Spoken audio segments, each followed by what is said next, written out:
Thrissur medical college 33 kV സബ്സ്റ്റേഷന്റെയും electrical section office മന്ദിരത്തിന്റെയും നിർമ്മാണോദ്ഘാടനം നടന്നു. വൈദ്യുതി വകുപ്പ് മന്ത്രി കൃഷ്ണൻകുട്ടി ഓൺലൈനിൽ ഉദ്ഘാടനം ചെയ്തു. വടക്കാഞ്ചേരി MLA സേവ്യർ ചിറ്റിലപ്പള്ളി അധ്യക്ഷനായി. Chief engineer K Shanthi report അവതരിപ്പിച്ചു. അവണൂർ ഗ്രാമപഞ്ചായത്ത് president Mini Haridas, vice president K Krishnakumar, ജില്ലാ പഞ്ചായത്ത് അംഗം PK Prasad, government medical college principal PS Indu തുടങ്ങിയവർ പങ്കെടുത്തു.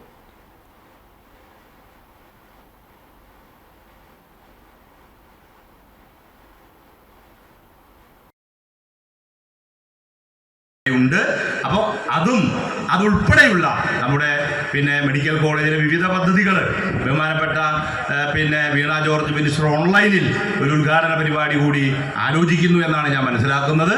തീർച്ചയായും ചെറിയ സമയം കൊണ്ട് KSEB-യിലെ ജീവനക്കാരും അവണൂർ ഗ്രാമപഞ്ചായത്തിലെ ജനപ്രതിനിധികളും എല്ലാവരും ചേർന്ന് രൂപപ്പെടുത്തിയ ഇടപെടലിൻ്റെ ഭാഗമായി ഔപചാരികതയുടെ പേരിലാണെങ്കിൽ പോലും നമ്മുടെ ബഹുമാനപ്പെട്ട കൃഷ്ണൻകുട്ടി മിനിസ്റ്റർ ഏകദേശം ഒരു 10 മിനിറ്റ് തന്നെ നമ്മുടെ ഈ ഉദ്ഘാടന പരിപാടിക്ക് വേണ്ടി അദ്ദേഹത്തിൻ്റെ ഓഫീസിൽ കാത്തിരുന്ന് ഓൺലൈനിൽ തന്നെ നേരിട്ട്